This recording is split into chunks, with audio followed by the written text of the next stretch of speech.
Hola, bienvenidos al podcast Psicoeducando en Salud Mental, con el psicólogo clínico Eduardo Mazariegos.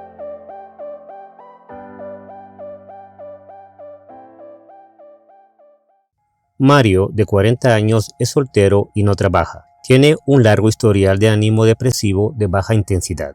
Perdió su trabajo hace un año y rompió con su novia algo después. Dudaba que pudiera volver a trabajar o salir con alguien.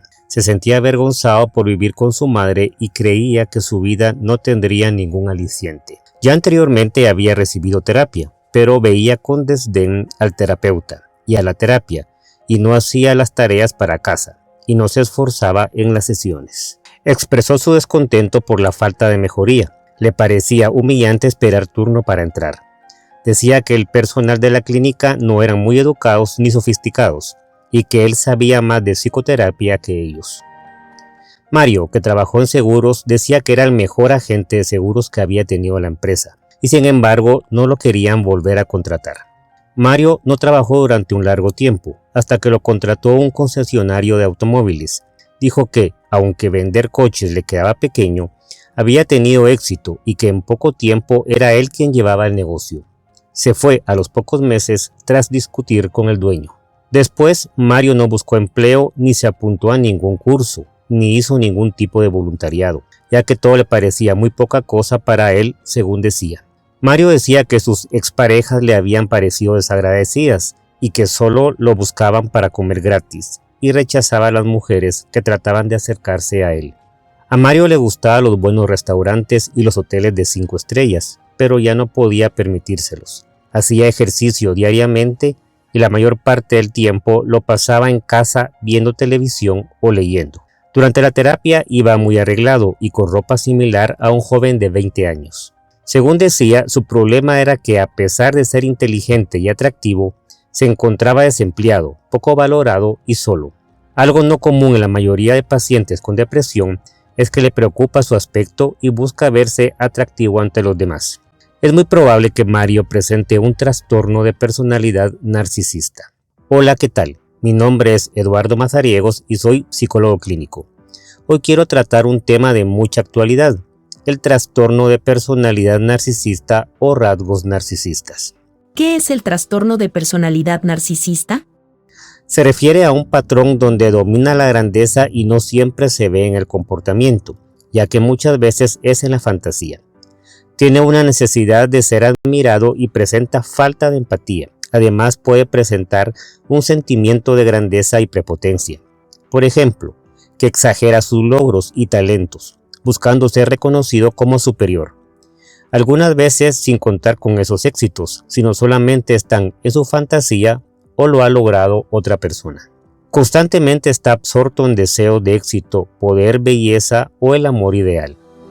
Además, cree que es especial y único y que solo debe relacionarse con otras personas especiales o de alto estatus. Tiene una necesidad excesiva de admiración. Busca y cree merecer un tratamiento especial. Se aprovecha de los demás para lograr sus propios fines. En el ámbito laboral, por ejemplo, suele ser explotador. Carece de empatía, por lo que no está dispuesto a reconocer o identificarse con los sentimientos y necesidades de las demás personas. Suele envidiar a los demás o piensa que estos sienten envidia de él y muestra comportamientos arrogantes y de superioridad. Es importante mencionar que no siempre es un trastorno de personalidad. Puede darse el caso que una persona solamente posea ciertos rasgos narcisistas. ¿Cuáles son las principales características de quienes lo padecen? Suelen poseer una autoestima vulnerable, es decir, son muy sensibles al daño, la crítica o la derrota. Si son criticados, se sentirán humillados y degradados, y podrán reaccionar con desdén o de manera desafiante. Si sienten que han sido dañados, se suelen retraer socialmente y presentar un estado de ánimo depresivo, tal como en el ejemplo inicial, y crean una apariencia de humildad enmascarando y protegiendo su grandiosidad. Quienes padecen este trastorno suelen despreciar los sentimientos e intereses de los demás. Debido a su ambición, pueden llegar a obtener grandes logros. Las personas con este trastorno se les puede dificultar adaptarse a un proceso normal de envejecimiento. ¿Quiénes pueden llegar a padecer un trastorno de personalidad narcisista? El 75% de quienes padecen este trastorno son hombres.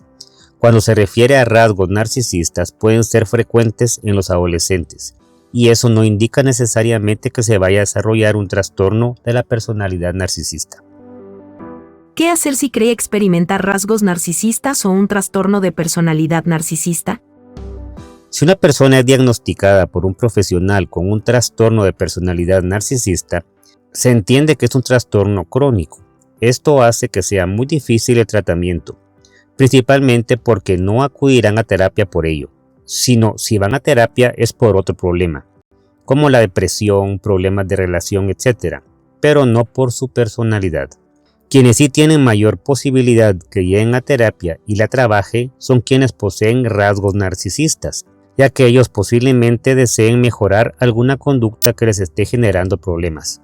Para esto, el terapeuta podrá trabajar sus distorsiones cognitivas principalmente con su autoimagen. Además, trabajar sus creencias no racionales y cambiarlas por otras más racionales, y cambiar sus conductas a otras más adaptativas. También se puede trabajar con roleplay, cambiando sus papeles para lograr que se dé cuenta de sus conductas, así como sustituir sus pensamientos de grandiosidad por metas más alcanzables, siempre sin explotar a otras personas. ¿Qué pueden hacer quienes conviven con una persona con trastorno de personalidad narcisista? Se debe ver dos puntos de vista, en una relación de pareja y en una relación de convivencia, por ejemplo con un esposo, con la madre, con el padre, con un hermano, etc. Comencemos hablando desde el punto de vista de una relación de pareja, en este caso un noviazgo. Primero se debe entender que los narcisistas van a buscar la relación generando sentimientos de atracción muy fuertes. Para lograr ese objetivo se comportan en forma amable y cálida y practican lo que se denomina bombardeo de amor, hasta lograr una relación de dependencia. Una vez logrado su cometido, todo lo que al inicio fue bueno se convierte en críticas destructivas y manipulación. La calidez del inicio solo fue un gancho.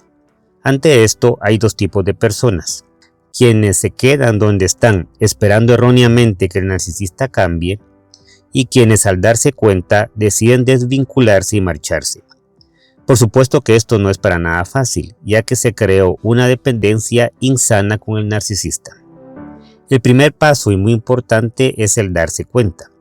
Este podcast puede ser el primer paso. Al comprender los principales criterios diagnósticos comentados anteriormente y reconocer que aunque no tenga un trastorno de personalidad narcisista, sí puede tener algunos o muchos rasgos narcisistas. Algo que no se debe hacer es esperar que vuelva a ser como al principio, ya que aunque esto sí pueda llegar a suceder, será para conservar y manipular la relación. Tener cuidado en no caer en lo que se denomina luz de gas o gaslighting. Esto se refiere a un tipo de abuso psicológico en el que se hace que alguien cuestione su propia realidad. Esto lo logra negando la realidad y dar por sucedido algo que nunca ocurrió, presentando información falsa con la finalidad de hacer dudar a su pareja, y puede consistir en negaciones de sucesos que sí ocurrieron. Si detectas estos rasgos o comportamientos, lo mejor es tomar distancia y lograr un contacto cero. Esto significa no contacto físico, telefónico ni por redes, ya que es muy probable que el narcisista logre manipular a la víctima para que regrese, pero solo será para volver a lo mismo. Es importante ser asertivo. Esto quiere decir lograr expresar sus opiniones, sentimientos y pensamientos en una forma adecuada. Es decir, expresarse sin ser agresivo, de una forma respetuosa, pero decir lo que se piensa de una forma inteligente. También se debe cambiar de entorno, a lugares donde se sienta seguro o segura, e intentar volver a la vida anterior a la relación. No recordar solamente las cosas buenas, esto es lo más común, pero también se debe dar importancia a recordar lo que no fue bueno. Esto ayudará a mantener la distancia. Ahora, ¿qué hacer si esto se da en la familia? Es complejo cuando quien padece el trastorno narcisista no es la pareja, sino que sea el padre, la madre, un hermano, etc. En este caso, se debe intentar tomar distancia personal, aunque no sea física, es decir, una barrera psicológica. Por ejemplo, no hablar con ellos sobre sus sentimientos, no quedarse con lo que le dice y le hiere, sino simplemente dejarlo pasar. Hay que tener en cuenta que la autoestima de quien padece este trastorno es baja, y en base a ello no dejarse manipular.